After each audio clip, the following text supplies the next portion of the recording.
Ya, selamat datang di video ini.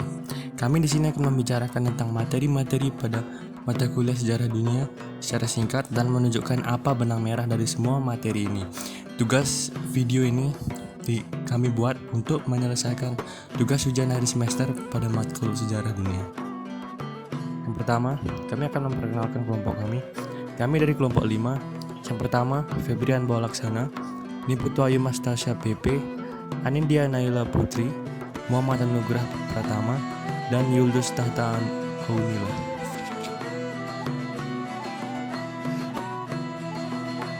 Jadi berikut ini adalah materi-materi yang akan dijelaskan secara singkat dan kemudian di akhir dari penjelasan singkat semua materi ini kami akan memberikan benang merah yang menghubungkan semuanya. Jadi yang pertama materinya itu ada Perang Dingin, Kebangkitan Jepang, LBB dan PBB, nasionalisme negara-negara Asia Afrika, kerjasama internasional di dunia ketiga, dan yang terakhir ada tragedi 11 September 2001. Penjelasan pertama secara singkat, garis penghubung antara semua materi-materi yang sudah disebutkan sebelumnya merupakan sebuah jaringan sejarah yang kompleks, faktor politik dan sosial ekonomi. Ini melibatkan serangkaian peristiwa dan dinamika yang berlangsung pada abad ke-20 hingga abad ke-21. Dan selanjutnya adalah gambaran singkat tentang materi-materi tersebut. Cold War atau Perang Dingin adalah istilah yang digunakan untuk merujuk pada ketegangan politik, militer, dan ekonomi antara Amerika Serikat dan Uni Soviet serta sekutu mereka setelah Perang Dunia Kedua. Perang ini melibatkan perang ideologi dan kekuasaan antara kapitalisme liberal, yaitu fokus pada kebebasan individu dan kepemilikan pribadi, yang dipimpin oleh Amerika Serikat, serta sosialisme komunis yang menekankan kesetaraan sosial dan kepemilikan bersama yang dipimpin oleh Uni Soviet. Perang Dingin ini dilatar belakangi oleh beberapa hal seperti perbedaan ideologi, persaingan kekuasaan, persaingan militer, dan persaingan pertahanan. Adanya Perang Dingin ini membelah negara menjadi 3 blok yang meyakini ideologi yang berbeda. Yang pertama ada blok barat, yang kedua ada blok timur, dan ketiga ada gerakan non-blok. Perang Dingin ini menyebabkan peristiwa-peristiwa penting seperti Yalta Conference, Doktrin Truman, pembentukan NATO, Perang Korea, krisis rudal Kuba, invasi Uni Soviet ke Afghanistan, dan peristiwa jatuhnya tembok Berlin. Adanya Perang Dingin ini tidak hanya melahirkan peristiwa-peristiwa penting yang ada di dunia, tapi hingga menyebabkan perlombaan antariksa oleh kedua blok tersebut dalam mencapai keunggulan teknologi dan eksplorasi luar angkasa. Perlombaan ini dimulai setelah Perang Dunia Kedua dan berlangsung sekitar tahun 1955 hingga 1975. Kedua negara berlomba-lomba untuk mencapai tonggak sejarah dalam penerbangan antariksa, hingga berakhirnya Perang Dingin ini yang dimenangkan oleh Amerika Serikat. Berakhirnya Perang Dingin ini dilatar belakangi oleh beberapa hal seperti kalahnya Uni Soviet di Afghanistan, kegagalan komunisme di Eropa Timur, dan kelemahan ekonomi di Soviet. Berakhirnya Perang Dingin ini tentu memberikan impact bagi seluruh dunia, seperti runtuhnya Uni Soviet, munculnya negara-negara baru, munculnya perubahan dalam hubungan internasional, dan terpecahnya Korea menjadi 2 bagian, yaitu Korea Utara dan Korea Selatan. Kebangkitan Jepang. Secara politik, Jepang juga mengalami perubahan besar setelah perang. Pemerintah yang ditetapkan oleh PBB mengambil alih kekuasaan dan mengimplementasikan serangkaian reformasi demokrasi dan hak asasi manusia. Pemerintah ini juga mengambil tindakan untuk meredam kekuatan militer Jepang dan mengubah sistem pemerintahan dari monarki ke republik.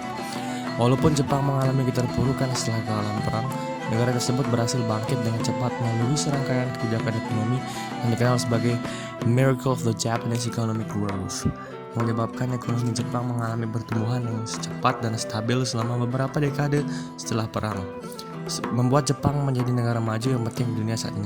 Namun, tahukah kalian apa itu ekonomi growth Jepang dan apa saja yang mendorong ekonomi growth tersebut? Setelah kekalahan Jepang dalam Perang Dunia II, negara itu menderita kerusakan infrastruktur yang luas dan kemiskinan ekonomi yang parah. Namun, Jepang berhasil bangkit dari keterpurukan dengan cepat melalui serangkaian kebijakan ekonomi yang dikenal sebagai Miracle of the Japanese Economic Growth.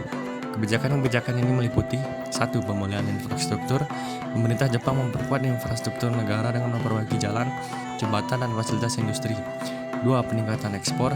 Pemerintah Jepang mempromosikan ekspor produk Jepang ke negara lain sebagai cara untuk meningkatkan pendapatan negara. 3. Dukungan industri. Pemerintah Jepang memberikan dukungan finansial dan teknologi kepada industri-industri penting seperti otomotif, elektronik, dan tekstil. 4. Reformasi ekonomi. Pemerintah Jepang menerapkan reformasi ekonomi untuk meningkatkan efisiensi ekonomi dan meningkatkan daya saing negara. Yang terakhir, pembangunan human capital.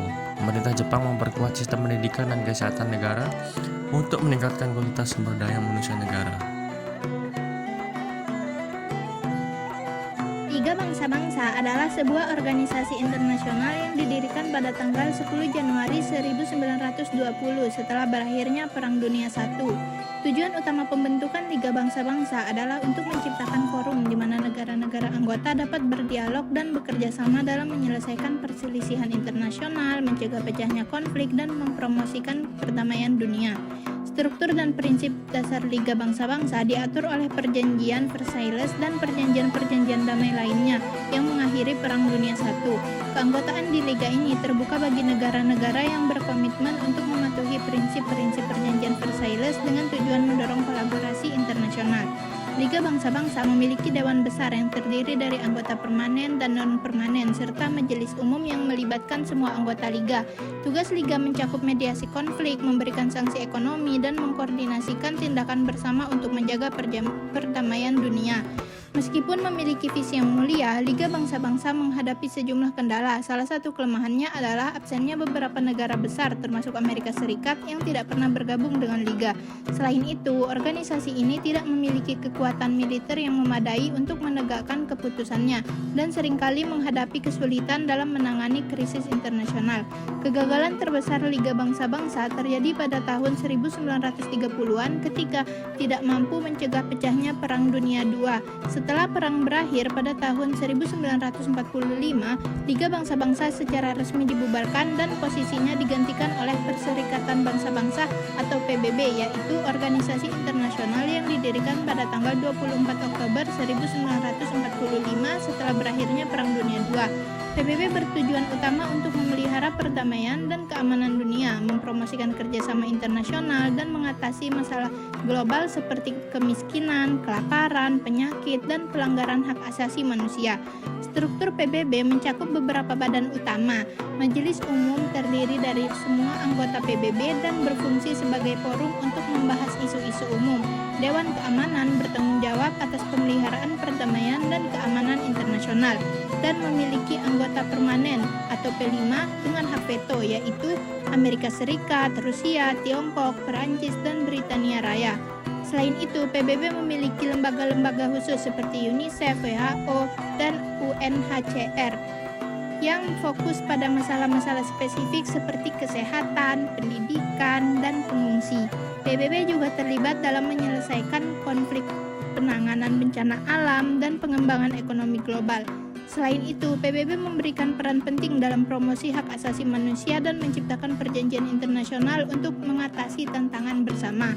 Meskipun memiliki peran yang signifikan dalam mengatasi masalah global, PBB juga menghadapi kritik.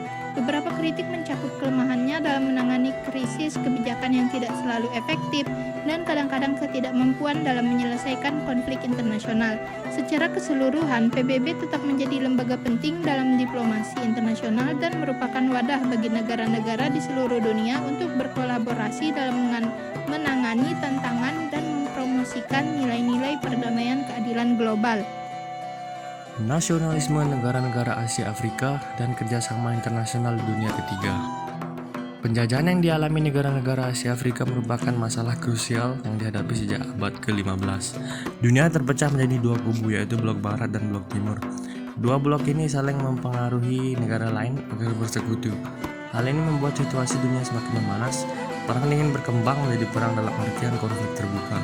Hal ini membuat warga dunia khawatir akan terjadinya perang dunia ketiga. Walaupun pada saat itu sudah ada PBB sebagai lembaga dunia yang dipercaya dapat menangani konflik global, namun pada realitanya itu gagal. Indonesia sebagai negara anti penjajah berkomitmen untuk netral.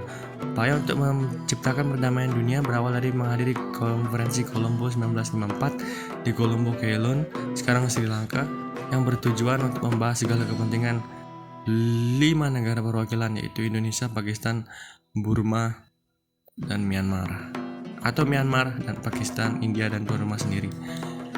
Timeline dari materi ini adalah pada tahun 1994 rapat dinas 9-22 Maret di Wisma Tugu Puncak, Jawa Barat. Kemudian konferensi Kolombo 28 April sampai 2 Mei 1994. Kemudian 1954 konferensi Pancanegara 28-29 Desember 1954 di Bogor. Kemudian 1955 KAA 18-24 April 1955 di Bandung. Tujuan dari ini bermaksud mempromosikan kerjasama di bidang ekonomi dan sosial budaya yang secara garis besar dituangkan dalam dua tujuan utama sebagai berikut. 1. Menjadi kekuatan penimbang yang dapat meredakan ketegangan di antara dua superpower yang saling bertentangan saat itu. 2. Melawan kolonialisme yang masih berlangsung seperti kekuasaan Prancis di Aljazair dan Afrika Utara. Dampak bangkitnya negara Asia Afrika bagi dunia, yaitu ada dampak ekonomi seperti perubahan pola perdagangan, peningkatan akan investasi, kemudian dampak sosial budaya, meningkatkan kesadaran akan identitas bangsa, mempromosikan budaya pada dunia, dan meningkatnya keragaman budaya. Dampak politik, mengubah peta kekuasaan dunia, terbebas dari imperialisme kolonialisme, meningkatnya peran negara dalam organisasi internasional. Tragedi 9/11. Serangan 11 September 2001 atau juga dikenal sebagai 9/11 merupakan serangan terorisme terbesar yang pernah terjadi di Amerika Serikat. Serangan ini mencakup pembajakan 4 pesawat yang kemudian dijatuhkan di berbagai tempat di negara Amerika Serikat. Osama bin Laden diduga sebagai dalang dari serangan tersebut. Terdapat beberapa alasan mengapa Osama bin Laden dituduh sebagai pelaku dari penyerangan tersebut. Amerika Serikat melihat beberapa indikasi yang membuat peristiwa 11 September 2001 ini merupakan tanggung jawab Osama bin Laden dan jaringan Al-Qaeda.